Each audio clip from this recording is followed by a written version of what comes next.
Hello, we are back with 12th night synopsis. We are now going to be looking at Act 2. Act 2, Scene 1, we see Sebastian leaves. Remember, we're only doing this synopsis. We're only going to be discussing this synopsis. Act 2, Scene 1, Sebastian leaves. Sebastian, Viola's brother, is alive and well. He was rescued by a sea captain, Antonio. Sebastian believes that Viola is dead and sets off for Orsino's court.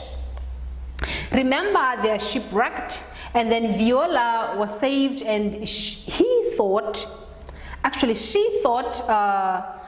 Sebastian is dead. Viola then gets to go to Orsino's court, where she then acts as Cesario, or actually now masquerades as Cesario being a boy. Now Sebastian realizes that Viola is dead. Viola is dead. That's what he thought initially. And then fortunately he comes across Antonio, who then sends him for Orsino's court. Let's see what will happen. Act 2, Scene 2, a love triangle. Malvolio gives Cesario the ring sent by Olivia, remember? Repeating Olivia's insistence that she cannot love the Duke. Viola feels sorry for herself for being in love with the Duke and sorry for Olivia for being in love with her. Remember, in the last act we discussed this love triangle.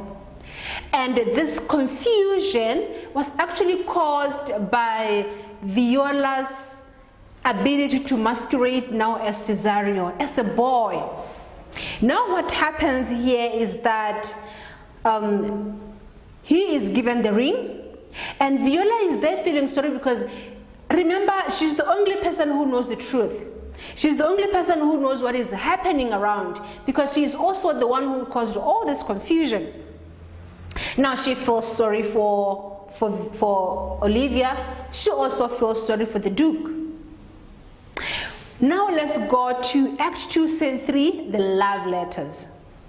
Sir Toby, Sir Andrew, and Feste have a midnight party. Maria and Malvolio tell them off. Maria and Malvolio leaves. The three men and Maria hatch a plot to trick Malvolio with forged love letters from Olivia. They actually connive to write a letter that Malvolio will then think that it is from Olivia. They are just trying to make a fool of Malvolio. Let's see what will happen next. We'll then move on to Act 2, Scene 4, men versus women. Orsino gets that Cesario is in love.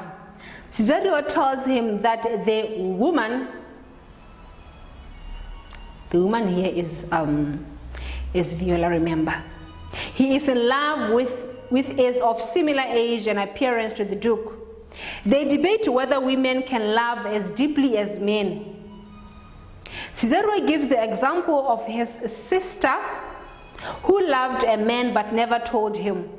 The Duke sent Cesario to Olivia with a jewel. You know, I like how insistent, how persistent the Duke is. He doesn't want to give up about falling in love with Olivia, though Olivia has told Cesario over and over that I can't fall in love with that man. I'm still mourning the death of my brother.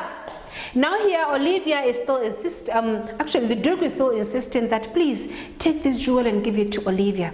Remember, he is actually sending Cesario who is actually Viola who is actually in love with him being the Duke.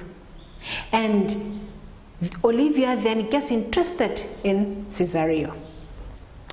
And then let's go to Act 2, Scene 5, yellow stockings and the cross gutters, when Malvolio was got the chance to be made a fool of, because he was actually thinking that when I'm dressed in that manner, this is how Olivia will then fall in love with me and be interested in me. Maria drops a letter for Malvolio to find. Sir Toby, Sir Andrew and Feste hide in a box tree to watch. Malvolio finds the letter, assuming it is praising his fashion sense, yellow stockings and cross-cutters. Maria invites the men to come and see Malvolio dressed up for Olivia. Maria, they are the very ones who did all this fun. They are the very ones who are under this way of making Malvolio to look funny, to look like a fool actually. They're the ones who are behind all this. And now they drop a letter for Malvolio to find, and Sir Toby and Andrew and Feste hide a box tree to watch. Malvolio then finds the letter, and assuming it is praising his fashion sense, being the yellow stockings and cross-cutters, but he was actually looking very, very funny. All right, that's all we had for you for Act 2. See you in the next episode.